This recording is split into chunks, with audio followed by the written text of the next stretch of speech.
DARDEST TV in association with Block 5 Entertainment, and we're here with Mr. Walking Life Sentence.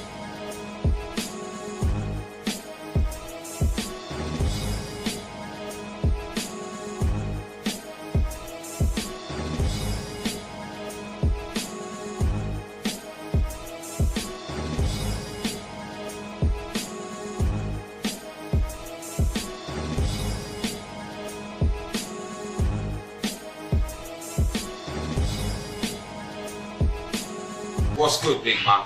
Well, I'm just here chilling. You saying freedom, fresh air? Yeah, freedom, fresh air, you know, just getting used to being free and getting used to staying. Well, let's talk about the life of Mr. Walking Life Sentence. 13 years in a cage, murder. You was given an L-plate sentence. Yeah. For those of us that don't know, what does an L-plate sentence mean?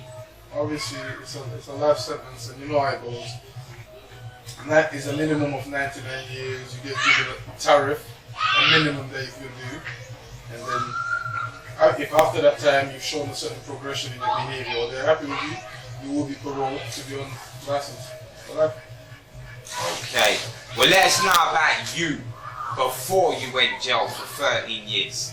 What was you about? What was these roads, these streets, these blocks, these estates showing you that made you into the man you was? Well, first and foremost, like, the area was, in my opinion, was much more rougher. And originally, like, I went to school in Lily and Bailey, and I didn't know nothing about the roads. And Lily and Bailey is based in Lambeth, and I was from Southwark. I was living in Peckham at the time. So the kids at the time said to me, "Do you want to be in our gang?" And I didn't even know nothing about gangs because I was just a nerd, basically. And they ended up basically bullying me. I couldn't always fight. I would defend myself, but I wasn't no bad man. So I fought back. I defended myself. Fought all these kids in school. Then one of the older brothers came and smacked me up basically, and I had to basically drop out of school. I think it was the whole of year 8. Then year 9, I moved and I started going to school in Woolworth. And from there, basically, I made a link with certain of my friends that I've maintained the friendship with over the years. And that's where basically my life of crime started, I guess. You know what I mean? And when I went to Woolworth, I was still a nerd. Once again, I found myself in a position of being bullied. And then my friend at the time, which is dead, said, "You need to defend yourself, you need to not have it." So I thought, alright, I need to not have it. Yeah? So I didn't have it. I defended my thing. I smacked up the bully. And from there, basically, that gave me the perception or the learned behavior of that violence will solve my problems. Because this was someone that was kicking me in the face in the middle of the classroom. So if I've used my violence to solve that problem, from there, at that time, I just thought, yeah, violence will just solve my problems. And from there, this violent behavior, and obviously I was young, so I wasn't articulate, I couldn't speak properly. So if any time I felt bothered or I felt under pressure, I would just use violence. So I was. Okay, so like you said, when you was younger at first, you wasn't on nothing like that. No, I wasn't. Then you got on with people that were obviously about it. You came in with people, everything's a lot calmer. What better did you feel with life when you're around other people that are about things and making you feel like more at home? Obviously, like, it made, okay, first of all, in the area of Southwark, a lot of the families here are immigrants, which I was an immigrant, yeah? So, we do not know nothing about this British bad man way of life. So, this is something that you have to get taught if you're not from that lifestyle. So, being around these people that was already ingrained in that lifestyle taught me how I need to behave, what the rules and the morals are, and basically what I need to represent. So, I was learning from my friends how I need to behave. I was getting introduced to bigger players in the game and stuff like that.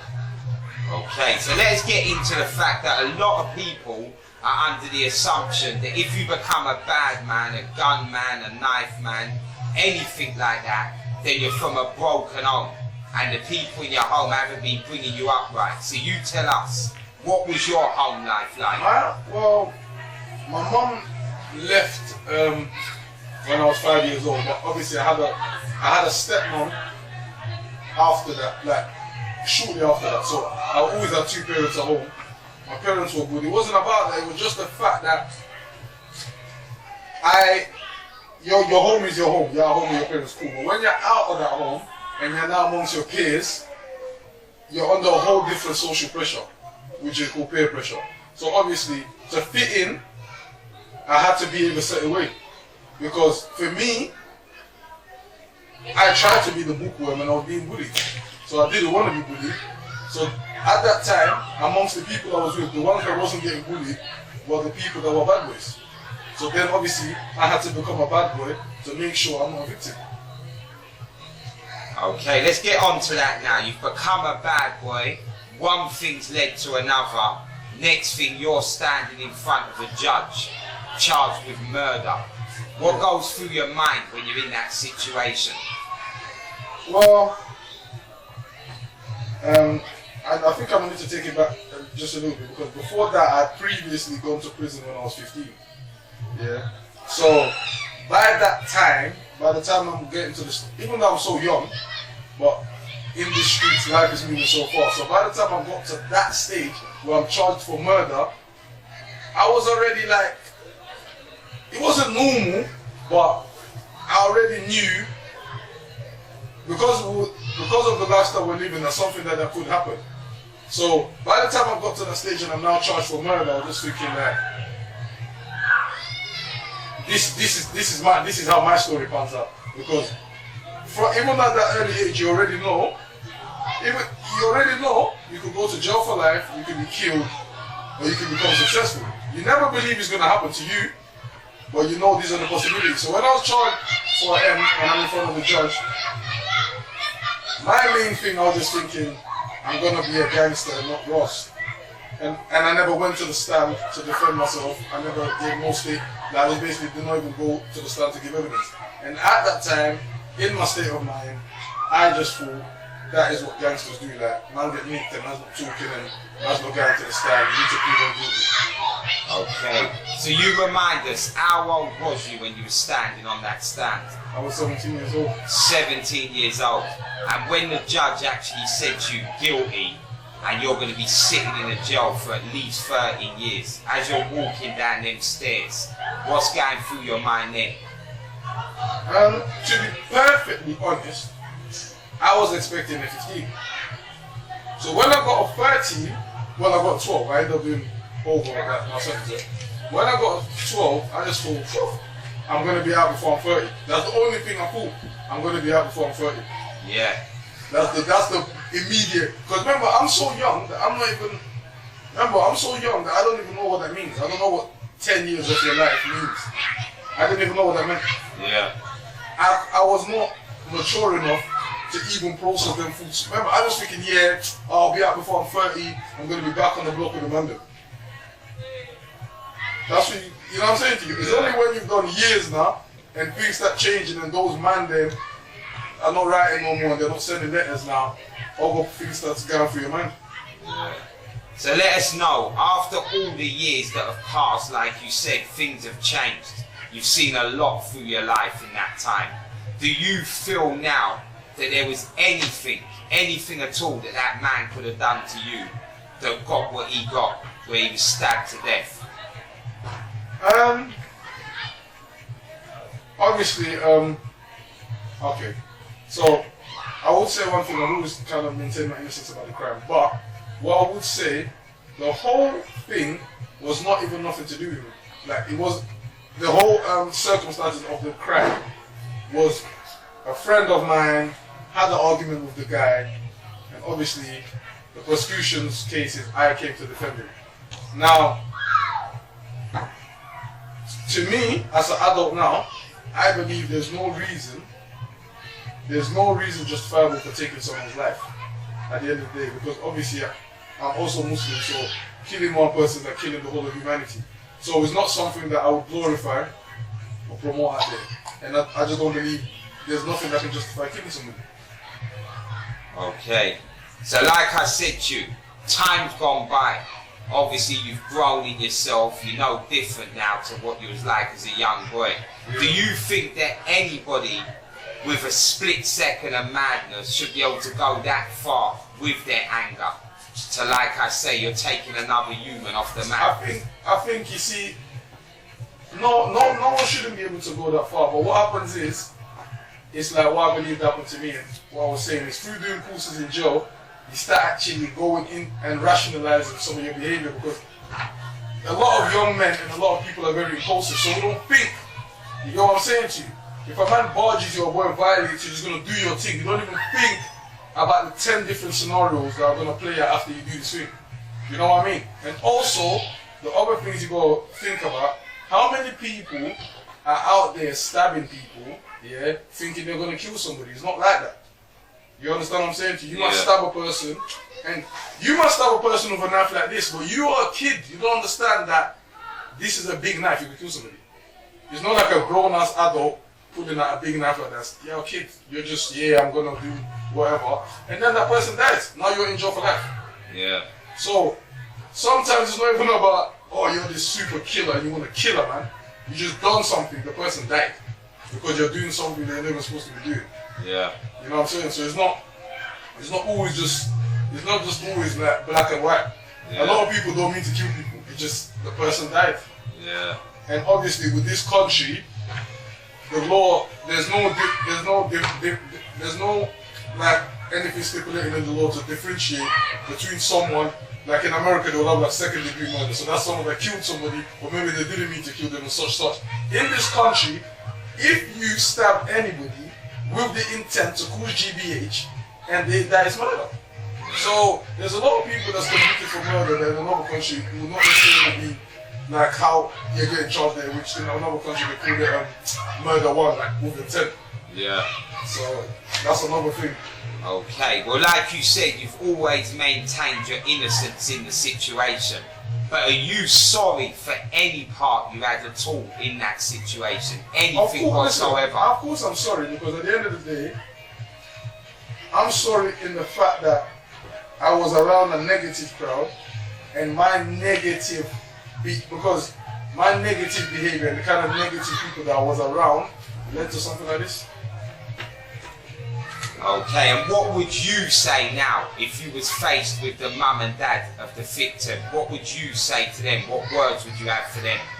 I would just say I'm sorry for their loss, and I'm also sorry for being associated with something like this, that my behavior has even led me to be associated with something this serious. So 13 years of your life has been wasted in a cage. Yeah. How does that sit to you now, knowing all the things that you've missed? Time with kids, time with your family, time to make something of your life. How does it sit with you inside? I'll be totally honest here, and this might be a bit mad, but to me, the way I was living my life, I believe that this bird basically saved me, because a lot of my peers and people that were out on the streets knocking about were dead. So, and it seemed like the crimes were just escalating. Everything was just escalating. So by the time I've gone away to prison, those people that were still out there on the streets, they carried on escalating, and some of them got killed. Yeah. Because the higher you go up in this criminal chain, the more serious it gets. Yeah. Okay, so let's be real with this question now, because a lot of time men don't want to show what's really going on inside. They got to stay strong. So I'm going to ask you, what does 13 years in a cage do to you mentally? What does it do to the mental side of you? It fucks with you, because you don't understand.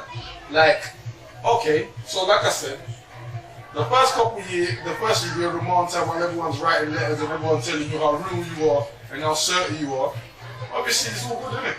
When that support network is now taken away from you, and it's you left with the prison, like with no one around you, first of all, you're going to question, was my life even worth it?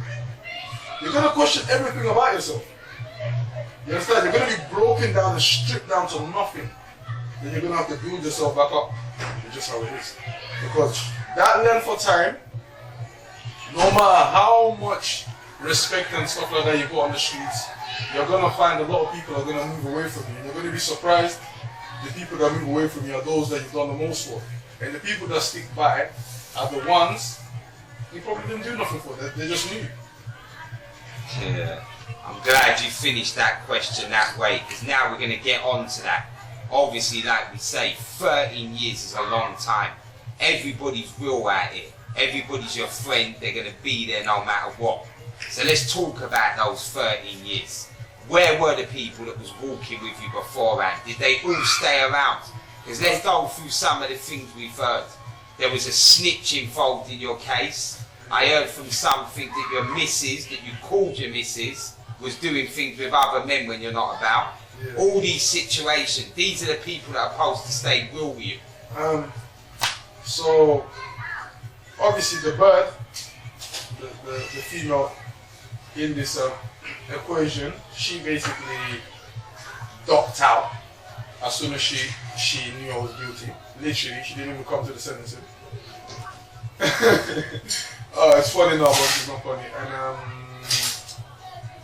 the friends, if you like, so some of my brethren were in jail, yeah, but our brothers, they just acted like I didn't exist.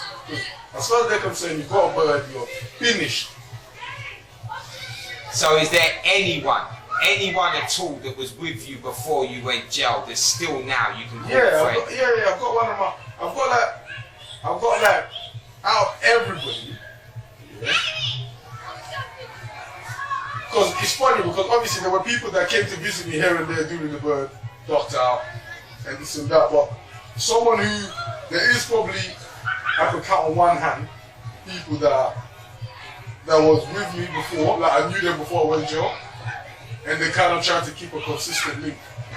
But at the same time, to be fair, everybody starts trying to keep a link when they know you're coming out. You know what I'm saying? Yeah. So, I'll still, like I say, one hand in it, but it's very sketchy. It's very sketchy. Okay, let me say to you this. If I was to tell you that it's a fact, and we can see that through your thing as well, if you're a bad boy out here, if you're into anything regards road, that your name's ringing bells, the government, the feds, they're taking you off street from early. And they're giving you these 10s, 15s, and they're bringing you out when you're a grown-ass man. Okay. They're taking away the best years of your life regards progress and building a foundation. Yeah. Why is it that young youths ain't learning this? Because, okay, you see, because it's a man, because I think what's happened is the culture, the street culture, is so deep now that it's like a lot of youths are just stuck in it. But I should say, to me personally, I don't know about other people, the one difference I noticed, what I'm kind of happy about, nowadays, there's so much more young people working on that. I respect it still. Because you know that, before, if I see a couple black boys or whatever boys in the corner and they're hoodied up, automatically I assume that's man them. But nowadays, there's like so much of them that they're just working youths, like, it's sick. It's sick, like. I can't even believe it, like, it's mad, like, it's not like before that everyone just rolled. As soon as you see them a certain way, that means they rolled. Now there's a lot of them that's working, but I just feel like the road element, it's never gonna go away. It might get a little bit better, we might raise a bit more awareness, but it's always gonna stick around because crime has been getting committed since the 60s, the 70s, the 80s, like, it's been there forever. Yeah. You know what I mean? But what I'm saying is when someone sees someone like you've just done a 13, you come home, they know that's a long bird.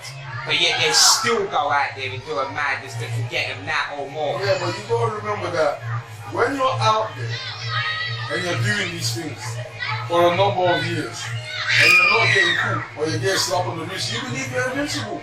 It's how it is. No one ever believes they're gonna get a bird till they get the bird. And then no one ever believes they're going to get a bird. We all, we speaking in like from the point of view of a criminal, yeah? Any criminal out there that believes he's going to get caught is not going to commit a crime. Every criminal believes they can do a crime and not go to jail for it. That's what they're out there doing it. You know what I'm saying? So that's why these dudes, they don't be thinking, oh, them and they're dumb, like, I'm going to do a bit more slicker than them. But, you know, you must developing, the police didn't develop it. Because you gotta remember, it's one of you fighting against a task force of maybe 50 people. One brain against 50 people, you can't win. Okay, we need you to be stiff with this one. We want to tell us, what sort of jails did you go through and what did you see in them jails? So tell us all the jails that you had to go through in 13 years and some of the hardest things you saw going on in there to let the youths know it ain't no job. Let me think. Okay, so I started off in Felton. I went to Swinton, then I went to Whitemore, then I went to Swellside, then I went to Longgarten, then I went back to Swellside, then I went to the Mount, then obviously eventually I was released. Oh, I went to Castleton as well during my juvenile sentence. But obviously Felton was a gladiator. We were just fighting, it was just, you know, there wasn't no organization about it. We were just wild kids fighting, yeah, from these ends, whatever. When I went to Swinton, which is a Birmingham jail now, it was a bit different now. Because that's the first time, for me, I felt like I'm not I was still real, like I wouldn't take a violation, but that's the first time you feel like you're not in a position of power, but you're not in your ends. Yeah. And you don't even know, and the dynamics is so different from London. It's such a, so when you went to Swinton now, you realize like, oh, there's over, like, first of all, obviously, as a Londoner at that age, obviously now it's a bit different, but at the time, we just put everyone from Cunch, or from out there, just some villages, but then you go other places and you realize there's some real bad boys from them ends, that's on stuff, so it's like it opens up your mind, doesn't it? Then obviously, when I went to Whitemore, it was a whole different level, because when I went there at the time, I was the youngest person in the prison, I was 21, it was like me and my friends. And it was mad because it was like, you were there with people you see on the news, you were there with people that are not going home, people are getting stabbed, like listen, that is prison, like you see madness, like there's rules and there's rules and regulations in the jails, yeah? You cannot, I don't care how bad, listen, yeah, I don't care how bad you are, yeah, there's rules and them jails there, you cannot misbehave. Those jails are run by rules, by inmates rules, isn't it, yeah? And if you think you're above them rules, you will be chopped up and sent out the jail. Simple as that. No one's above them rules. You understand? Like, them places are serious. I've seen a lot of bad boys having to know their bad boys, they have to know their place in the jail, including myself. Like, I had to know my place. Like, not in the sense of that I'm a dick, but there's certain behaviors I'm going to keep up. It's impossible. It's impossible. If you try to keep up with certain behaviors, they'll remove you from them. And I'm talking about the inmates, you'll be removed. And you'll be go. Like, you can't do it. So tell us, what is the worst actual situation you saw happen to anyone with your two eyes?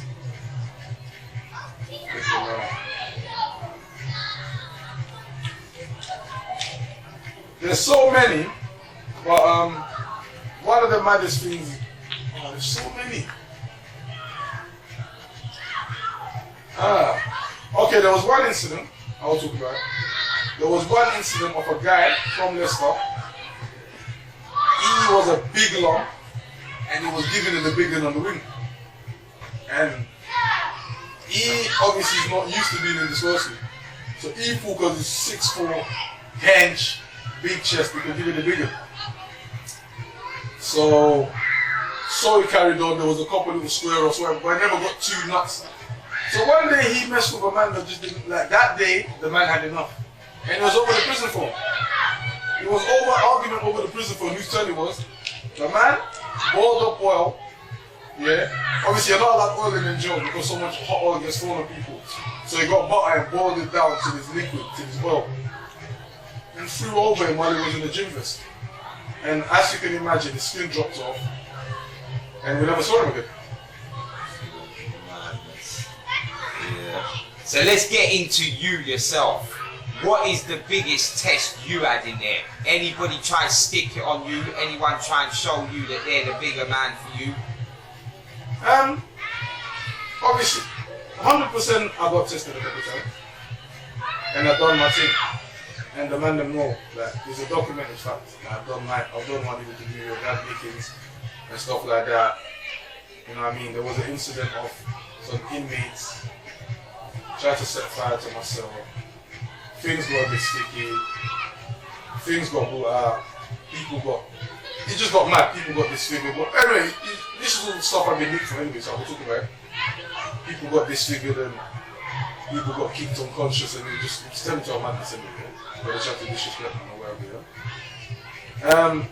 But one of the most dangerous situations I've been in is when I was in Road&More, and I can't really go into what happened, but basically I broke some prison rules, and the largest group of people, if you know, innit?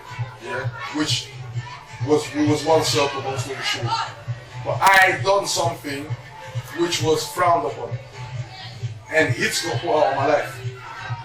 And because so many people liked me from that side kind of thing, it all got squashed in the end. But that was probably the most dangerous situation I've been in, because because I've seen other people in the same situation and it turned very nasty for me. So every time, that was the one situation where I would say, raw, them people, they wouldn't have given a shit about who I am or what I think I'm about. Yeah. They would have done their thing.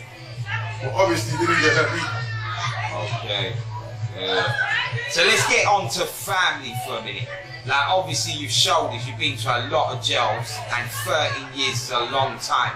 How hard was it for the ones that really love you, your mum, your dad, your sisters, your brothers, whoever you've got? How hard was it for them to keep contact and keep coming to see you? Obviously, I was getting moved to far prisons because I was a lifer. When you're a lifer, there's only certain jails you can go to. So when I was closer to the London-based jails, I had visits, stuff like that. But when I was in Birmingham and Cassington and even Barton, I didn't have no visits for my family.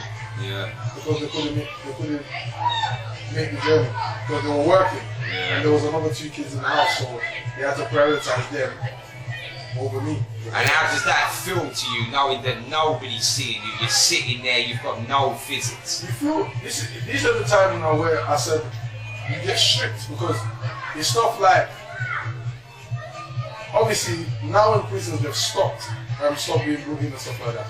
But at the time, a lot of times when it wasn't like stuff posted in, I was one of the guys on the wing that wasn't getting no stuff posted to me, bro. Yeah. So eventually, obviously, that changed or whatever. But I've been in that position of being on the wing. Everybody's getting their first trackies and training, and you're the guy that's not getting nothing, bro. Yeah. And you're supposed to be somebody. And there's a lot of so-called somebodies in jail that get nothing. Yeah. And it's madness. What does that situation do regards other prisoners? Does anyone say anything? People now will look at, obviously, because if you have a strong character, they'll still respect you. But in a lot of time, there's still people that's gonna look at you a bit like, they're gonna look down on you. They're like, bro, like, you was all this big man when you was on the roads. Now you're in jail. You can't even swat X, Y, Z. Yeah. It's a madness. So let's talk about the fact you're out here now. How important is freedom to you? How is it important to know that you can get up when you want, go to bed when you want, don't have nobody telling you what you can do and when you can do it? It's the greatest feeling on earth, because like, it's mad. It's different, isn't it? Because jail was mad, because it's just, I say that smart, but I'm like, you're in jail, you can't do nothing. You're out, like, man's free. Man's seen so many things. There's fresh air, there's new opportunities, there's TV, there's a free, like, it's just different, isn't it? It's just so, it's like, it's life, isn't it? Oh, in there's my life, man. Yeah. So let's talk about the fact that obviously money's a big important in life. Like, everybody needs money. So I'm going to ask you, is there any sort of money that you can make from any sort of crime that would be worth you doing another 13 years sitting in a cell? I don't think so, because, like, this is what it is. You can be making money off crime and you can go successful for a little while when you know you're out there doing whatever. But that one slip up to go back in there is long. Because remember, things have changed now. From even when I started prison. You're locked up more. I don't smoke more for other people. You're not even allowed to smoke.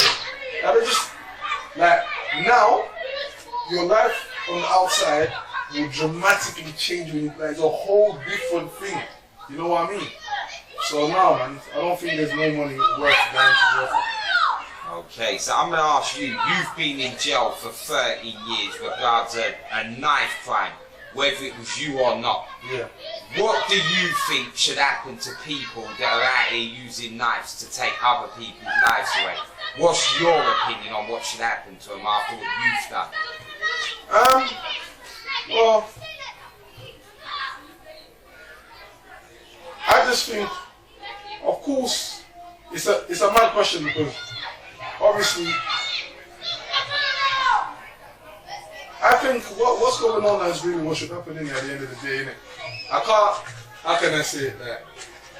It's like, I don't like to wish jail on nobody, but at the same time, if you take someone's life, yeah, even Islamically, it's either eye for an eye, or the family can request some sort of payment or whatever, but obviously, in the scenario of this legal system, the payment will be requested for you to go to prison, innit? Because at the end of the day, you kill someone. Yeah. So, if you're out here reckless killing people like that, then if you go to prison, you've made your bed, you got to lay in it. Okay, well let's get on to something else now that we need to know your insight to. Obviously you've done 13 years, you know the in-cell, you know what it's like in jail for 13 years, the prisons you're going to have to go to, what people are going to treat you like, how your friends leave you, everything. Yeah. When you hear now that somebody's getting a 13-year sentence or more, what goes through your head? Okay, so it's like someone that was in prison with, just like last week or the week before, they got 19 years for selling some drugs. And this someone that I hadn't spoken to for a long time, but I just see it on the Instagram and I was thinking, yo, blood. Like my head just went, I was thinking, yo, like, brother, like my man, he's like effed. Even though I've done the bird, and he was like, you know what I mean? But I was thinking, oh, he's effed. That bird now. Like that amount of years, the waste. Because I've seen people that have left and I've seen what they've become. So now I know the opportunity you're wasting when you sit down for that long. You could be on a legit path and you could just climb up the ladder so high. So that, and you might stay out and never be nothing, but for you to miss out that opportunity is a big thing. Yeah. Okay, let's get into the fact that society's fucked right now. Yeah. Someone like you, who's been through what you've been through and gone jail for murder, is classed as a real man. You're a bad man. Like, how do you feel about the fact that someone rates you as realer than a man who works in Tesco's because you've been involved in something where murder? First of all, that number one thing, anyone can kill anybody. So that's not really. It takes a great amount to walk away from these kind of things. You know what I'm saying? That takes more strength and resilience. Yeah? But also, like, being real in my eyes as somebody that's done everything. Yeah? What me and the people like man's done things. Yeah? Being real in my eyes is being real to yourself. So whether it's that you being a man that say, listen, me, I'm not bad. If you touch me, I'll call the police. You're real. So you are not out there misrepresenting what you're about. That is what real is to me. Yeah. Doing violence and doing these things don't make you real. Because the man that kill people, they're still gross. So that's not real. Real to me is just being someone that doesn't misrepresent himself and knows himself, innit? That's real. And if you look up to me because I've done a doppy, or you think I've done a doppy, or I've done a certain sort of doppy, and I've done this and I've done that, then you're stupid, innit? Because at the end of the day, man's lost years behind his thing. You know what I'm saying to you? Man's a grown man. Man ain't got a yard. Man ain't got certain things that I would have had if I would have stayed out working my job. I haven't got credit. I haven't got moved. And you know the kind of things what life's all about. And you realise that life's all about that when you grow up and certain things start hitting you. When you want to buy a car or you want to get certain things and the bank's dead and you can't get it because you ain't got no credit and things like that, you're gonna know what life's about. The badness and the road is just a small little element of life. Because when you've done all your badness, because obviously all these people live the dream of, oh, we're gonna make millions from badness. But bro, if you've got 20 bags, you can't even spend it to buy nothing from. Let me just tell you that from now. So, like, life is a bit more complicated than being bad in your mirror. I'm sorry. Okay, so let us know now as we sit here, what has the roads and prison cells really shown you? What have you learned from the both of them? Well, the roads have shown me that they've got no love for man in it. You understand? So when you're out there and you are at the top of your game, yeah, so you're the man in it, yeah, and everybody rates you, it's all good, innit? When you fool, that is a high fool. You understand? The roads don't love you because as soon as you go jail, it's the same thing what I was saying about the person I was with. As soon as I went jail, you started sleeping with someone else. So you did not love me, you loved what I represented. Like you love that element. It's not, you understand? So the roads don't love you, they're just like the element. They're always gonna have their guy that does these things. When you go away, there's gonna be a new guy that replaces you, and everyone's gonna love him. So that's what you need to understand about the roads. Like the roads don't love you guys. Okay, let's get into the fact that you come out of jail. Obviously, you want to better yourself. You want to start getting back some of the things that you've missed. Like you say, the house, the foundation, the family. Yeah. Obviously, on the other hand, a criminal record is something that a lot of youths that haven't got one don't understand. Once they get one, it's a big thing for their future.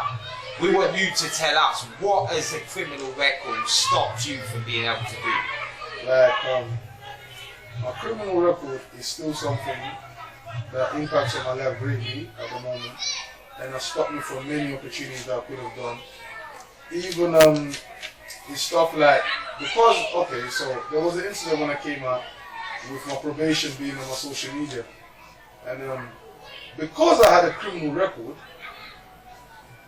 they were able to basically dictate to me and take certain actions against me, yeah, because I was trying to do music and certain other things. And when I said, why am I being, how can I say, why am I being penalized for things that other artists are doing? And they said, because you got a criminal record, because we are managing you. So we don't care about them, we care about you. You understand what I'm saying to you? So it's like, once you are in that system, it's hard, you understand what I'm saying? So I'll just tell you this, once you're in that system, it's going to be very hard for you to break free and make something of yourself. It's going to be very hard. Like, it's almost like, it's not impossible, but it's very hard. You understand what I'm saying to you? So it's something you got to think about, because once you're in that system, it's easy. Now, remember, like, if you've never been with them and you get arrested, and it's nothing. But now, once you're on license and you get arrested, just that one arrest that might be a mistake, people will show you back to jail for X amount of years. Yeah. So you understand? It's deeper than just, it impacts your whole life. It's like, you've got to tell them who you're associating with. You might have to tell them what car you like. Trust me, man. Once you get into the system and they've got your name and your tag, you're basically finished. Like, it will be very hard for you to move on. Yeah.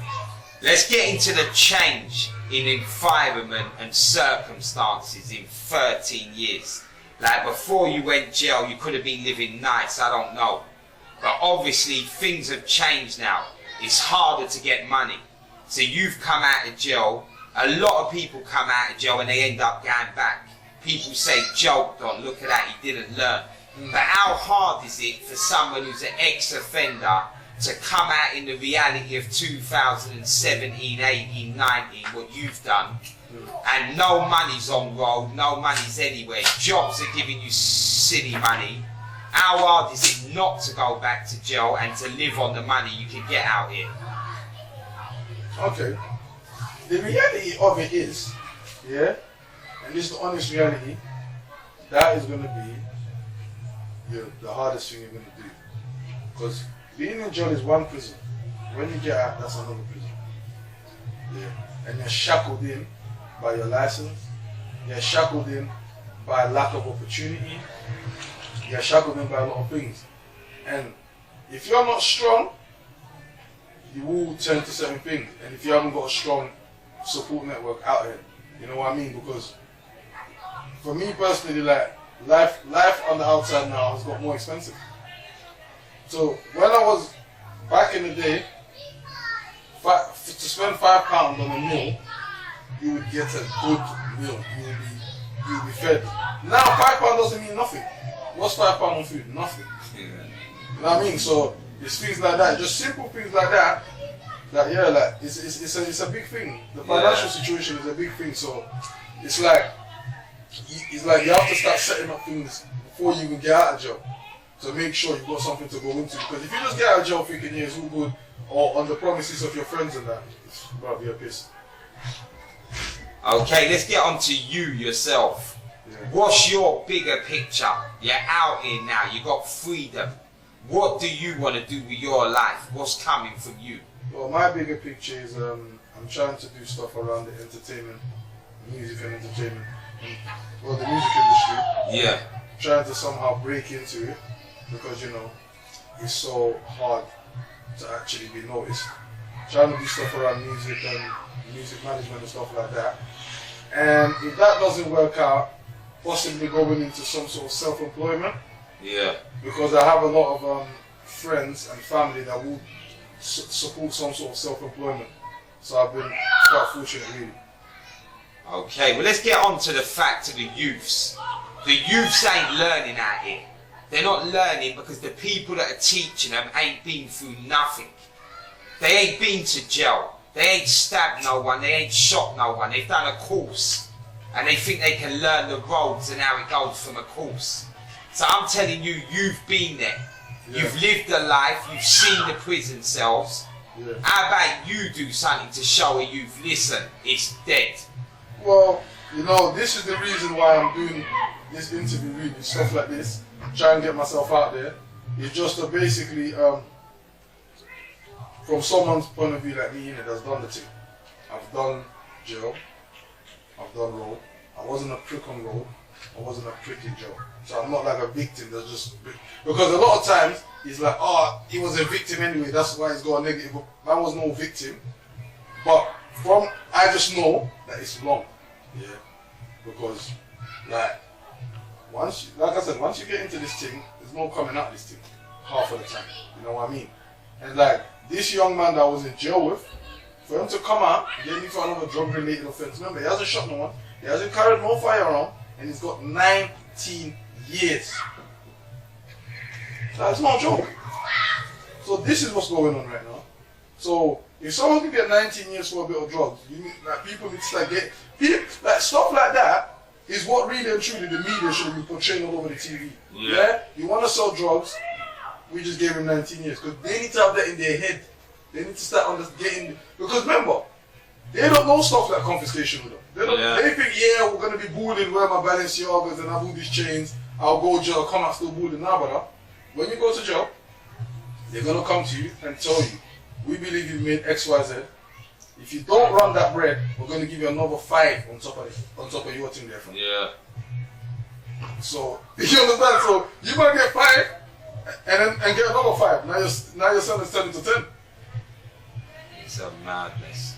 So what do you think yourself, deep inside, when you see another man who's doing a little course and he thinks from that he can teach the youths about what's really going on out there? I believe these people that don't know the rules can't show little kids about the rules.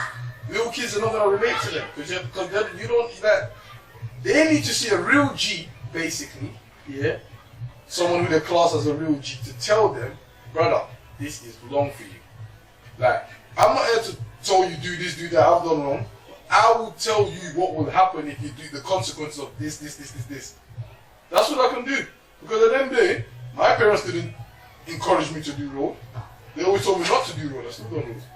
I still done all kind of nonsense. When they lock me in the house, I'll climb out the window. So when you want to do something, you're gonna do it. Yeah.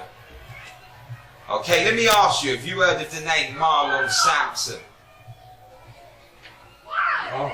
Basically, he's from Croydon. He's like you, he's been jail, he's lived through jail, he's done roads. And now he's changing his life and he's helping the youths. He's built a company called Walking with Giants.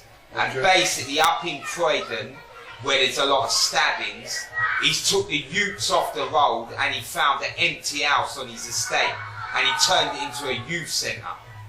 That's what he's done. He's brought them all together in a youth centre, and now most of the youths are working together where they was against each other before that. What do you think of something like that in your area? I think that's proper, man. Something like that does need to happen in the area, because I'll be real, in this area, in our area, I don't really know nothing like that. Like before, there used to be youth clubs when we was younger. Yeah. But nowadays, I do not hear no youths going to no youth clubs. I never heard anything like that spoken about. I don't hear them talk about. We hear them talk about, there's a motive. You know what I'm saying? Yeah. You never hear them talk about, we're gonna all going to this youth club, or we're all going to play basketball training. You never heard of that. Yeah. But it's a madness because there's no youth clubs in areas, but yet there's empty flats and houses in all areas. So how about it's time people started just taking it in their own place and putting the youths together and making them know, listen, we can all be one. That's true. That's what needs to be done, really. We need to come together to create a brighter future. Yeah. Okay. So let's talk to you now about the fact of what we're saying. Kids are dying. Every time you turn on the news, every time you look in the paper, another kid's dying to a knife. Yeah. What really goes through your head when you hear that another person is dying from a knife? I just really think in my head like, raw, like, these men are really like, they're still out here really doing this, like, you know what I'm saying? Because so much of us have gone to jail for it, so much of us have died. Like, I'm thinking they're still, I think this is still really like, and like, are they for real? Like, they don't even know what's going on out here, fam. Like, this is such a waste of time. Yeah. It's just, to me, it's just a, like, they don't even understand, it's just a waste, fam. This is just a waste, like, it's long. I say somehow it could be in your hands to change it. What would you do? What would you tell you, show you? What would you do? I would, first of all, I would give them an intricate tour of prisons. Like, not those tours they do in prisons, like where they go around, this is the cell, this is the... No. Take you in the jail, let you see your elders, your man them, and ask them, how you feeling, fam? What's really going on with you, fam? You know what I'm saying to you? People that they know. Let them go and see them in jail. Those that got burned off and that, and go and see them on a one-to-one and really look in their eyes and ask them, what's going on? Yeah. So I'm going to say to you now, there's youths that will watch this interview. And like you were saying earlier, they're going to look at you and say, you know what, forget that, that's long. My man got caught, I'm badder than him, I ain't getting caught. Yeah. But one day they will get caught. There's snitches out here. There's feds that are working with them snitches. Your ass will go jail. Let them know in no uncertain terms the reason why the sun beating down on their head through the summer is a good look, rather than sitting in a jail cell where it's beating down on the window. Bro, let me just put it to you like this, and just this simple. See the way you lot think you're bad on the roads, yeah? You see, when you go to jail, you're probably gonna have someone either your age, if you're a teenager, or if you're like a young adult, you're gonna have someone younger than you telling you to go behind your door, telling you when to eat shit, telling you to tuck your t-shirt, telling you not to wear your flip-flops on the landing, telling you to turn your music down. If you misbehave, taking away your TV, taking away your clothes. So, like, you have to conform to some sort of rules at some point, innit? It's where you conform out here, then you're made to conform in there. So, that's what I can say, really. Okay, last thing on your journey. What is the most important thing that you've lived that you can show from your journey to help someone else? I can show from my journey, show someone else. I think one of the most important things I achieved in jail, I done my GCSEs. I was proud of myself.